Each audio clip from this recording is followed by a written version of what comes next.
Learn English through stories, C31 PDF. Adopted and modified by Kulwant Singh Sandhu. Contents: 1. Anne of Green Gables. Chaps 9, 10 and 11. The End. 2. May and might. 3. Picture dictionary page. Anne of Green Gables. Chapter 9. Some Stupid Mistakes. One spring afternoon, Marilla walked home. The country was very beautiful, and Marilla felt happy. Anne's at home, she thought. She'll make a good fire and she'll have tea on the table. But Anne wasn't at Green Gables. There was no fire, and the tea wasn't ready. Where is that girl? Thought Marilla angrily. Is she playing with Diana again? She has to do housework first. Matthew came in from the farm, and he and Marilla had tea. But Anne didn't come. When it was dark, Marilla went upstairs to Anne's room. Anne was on her bed. "What's wrong, Anne?" said Marilla in surprise. "Are you sick?" "No, Marilla," said Anne unhappily. "Look at my hair." Marilla looked at Anne's hair. It was green. "Anne Shirley," she said, "what did you do to it?" "I dyed it," said Anne. "I hated my red hair today a man came to Green Gables. He wanted to sell us things. I saw a bottle of black hair dye in his box, so I bought it, but it made my hair green." "You go and wash it," said Marilla. Anne washed her hair, but the green color didn't go away. "Oh, Marilla," she said, "what shall I do? The other girls will laugh at me. I can't go to school." Anne stayed home for a week. She washed her hair every day, but the green color stayed in her hair. "We'll have to cut it," Marilla said, and she cut Anne's hair short. "I'll never hate my red hair again," Anne said. She went back to school. When her friends saw her short hair, they were very surprised. But Anne didn't tell them about the dye. After some weeks, Anne's hair looked prettier than before, and it wasn't as red. One day in the summer, Anne and her friends were by the river near Diana's house. There was an old boat there. "Let's play a game," said Anne. "Do you remember that poem from school about a girl, Elaine? She was unhappy in love. She found a boat on the river and got into it. Then she died. The river carried the boat to a town. Everybody came and saw her. I'll be Elaine. I'll get into this old boat, and the river will carry it down to the bridge. Go and wait for me there." Anne climbed into the bottom of the boat. The girls put flowers into her hands, and Anne closed her eyes. "Oh," said the girls, "Anne really looks dead." They pushed the boat out into the center of the river and ran to the bridge. The river was very fast and dangerous. The boat was old and not very strong. Suddenly, a lot of water came into the boat. Anne sat up. She was very afraid. The boat went past a large tree, and Anne caught the tree with her hands. The river carried the boat away. Then the boat went down to the bottom of the river. Diana and the other girls waited at the bridge. They saw the boat in the river, but they didn't see Anne. "Anne's in the river," they cried. "Let's go for help." They ran quickly to Diana's house. Anne was very cold and wet. She had her arms around the tree, but she couldn't. Marilla looked at Anne's hair. It was green. "Move." Her arms hurt, and she felt very tired. "Help, help," she cried. "Why doesn't somebody come?" Suddenly, a small boat came down the river. A boy was in it. It was Gilbert Blythe. "Anne Shirley, what are you doing here?" he asked in surprise. Anne told him, and Gilbert brought his boat near the tree. He gave Anne his hand and pulled her into his boat. But Anne didn't look at him. "Thank you," she said coldly. "Please let's be friends," said Gilbert. "I was rude about your hair in school and I'm sorry, but your hair is very pretty now." "You know," said Anne, "I'll never be friends with you." "All right," said Gilbert angrily. "I'll never ask you again." Chapter 10. The Queen's College Class.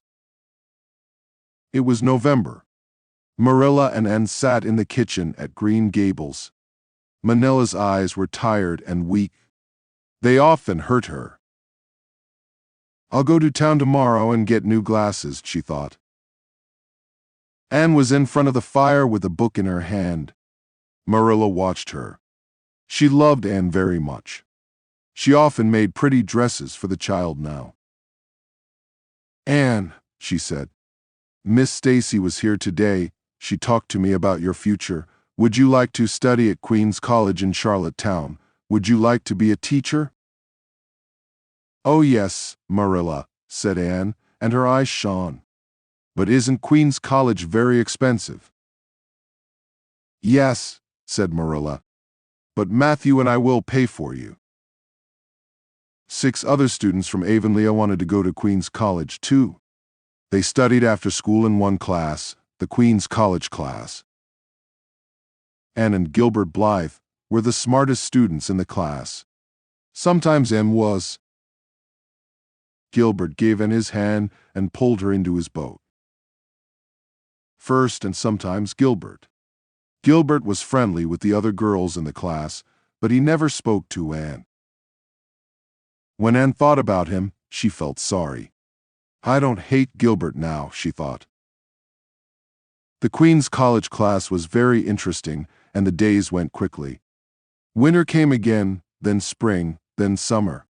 At the beginning of the long summer vacation, Anne went home and put her books away in a box. "I'm not going to study in the vacation," she said to Marilla. "I want to enjoy this summer. There are going to be parties and concerts, and Mr. Barry is going to take us to dinner one evening at the hotel at White Sands." Mrs. Lynde came to tea with Marilla at Green Gables. "Matthew doesn't look very well these days," she said. "No," said Marilla. "He had a problem with his heart last week. He works hard, but he has to be careful." "When Anne came to Green Gables, I said unkind things about her," said Mrs. Lynde. "But I made a big mistake. She helps you, and she's very pretty now, too." Anne enjoyed her summer very much. In the fall, she went back to school. The Queen's College class started again, and Anne worked hard all year. But she went to parties and concerts, too. When Marilla looked at Anne, she felt a little sad. "She's 15 now," she thought. "She's almost a woman." By June, Anne and the other students were ready for the Queen's College examinations. They went to Charlottetown and stayed there for a week. When Anne came home, Diana was at Green Gables. "How were the examinations, Anne?" she asked. "They were very difficult," said Anne. "I'm very tired now." One evening 3 weeks later, Anne sat by the window in Green Gables. The summer evening was very beautiful. The sky in the west was slowly turning red. Suddenly, Diana arrived with a newspaper in her hand. "Anne," she cried excitedly, "your name's in the newspaper. You came first in the Queen's College examinations. You and Gilbert Blythe. You are the best students on the island." Anne looked at the newspaper. There were 200 names there. Her name was at the top, hers and Gilbert's. "This is wonderful, Diana," she said happily. She ran to Marilla and Matthew. Then she went to see Mrs. Lynde and Mrs. Allen. "You did very well, Anne," they said. Chapter 11. A New Start. Anne went to Queen's College and enjoyed her time there. She was in the same class as Gilbert Blythe, but they didn't speak. At the end of the year, there were more examinations. Anne did very well. She won a free place at another college, Redmond College. Gilbert Blythe got a place at the college too, and went back to Green Gables in June. Diana came to see her. "I have 3 months' wonderful vacation at Green Gables," said Anne. "Then I'm going to Redmond College." "Gilbert Blythe isn't going," Diana told her. "His father doesn't have the money." "Your name's in the newspaper." "So Gilbert is going to teach in the Avonlea school." "Oh," said Anne. Suddenly, she felt sad. The next morning at breakfast, Anne watched Matthew's face. It was very tired and gray. "Is Matthew all right?" she asked Marilla later. "No," said Marilla. "He's having problems with his heart again. He works hard, and his heart isn't strong." Some days later, Matthew came into the kitchen and fell to the ground. Anne and Marilla ran to him. But Matthew was dead. Anne was very sad. Later, in her room, she cried and cried. "Matthew was my first friend," she thought. "He brought me to Green Gables. He was always very kind to me. I loved him." Anne woke in the night and Marilla came to her. "You don't cry," she said. "Matthew was a good brother and a wonderful man, but you have me and I have you, and I love you very much." Marilla sat at the kitchen table. She looked very tired and sad. Anne put her arms around her. "What's wrong, Marilla?" she asked. "My eyes are hurting again," answered Marilla. "I can't see very well, and I can't work. And Anne, there's something worse. I have to sell Green Gables. Matthew and I had our money in the Abbey Bank, but the bank had problems, and now there's no money." She started to cry. "Don't cry, Marilla," cried Anne. "You don't have to sell Green Gables. You and Matthew did everything for me. Now I'm going to help you. I'm not going to go to Redmond College. I'll teach at a school on Prince Edward Island, and I'll help you with Green Gables. We'll be very happy, you and I." Mrs. Lynde visited Green Gables. "You're doing a very good thing for Marilla," she said to Anne. "She's very happy, and you can teach at the Avonlea school." "I can't," said Anne. "Gilbert Blythe is going to teach here. I'll live at Green Gables, but I have to find another school." "No," said Mrs. Lynde. "Gilbert heard about Marilla's problems. He knows you want to be near Marilla, so he's going to go to the White Sands School. The Avonlea school is yours." "That's very nice of Gilbert," thought Anne in surprise. 2 days later, Anne met Gilbert on the road. She stopped and put out her hand. "Gilbert," she said, "thank you very much for the job at the Avonlea school. I'm sorry about everything. Please, let's be friends now." "Yes," said Gilbert and took Anne's hand. "I'd like that." Gilbert walked home with Anne. They stood outside Green Gables and talked for half an hour. Later, Anne sat by her window and looked out. It was a beautiful night. "I know I'm going to be very happy," she thought. "I have a good job and dear friends. Everything is going to be all right. Let's be friends now." The end. 2. May and might. Use may to ask if you are allowed to do something and to tell someone that they are allowed to do something. 1. May I go out to play now? Yes, you may. 2. May I borrow your book? 3. Please, may I see your ticket? 4. Banta may leave now, but Sita may not. 5. May Kenny come with us to the movies? Use may and might to talk about things that are possible or likely. 1. Take an umbrella. It might rain. 2. I may not have time to go swimming tonight. 3. We might go to the party later.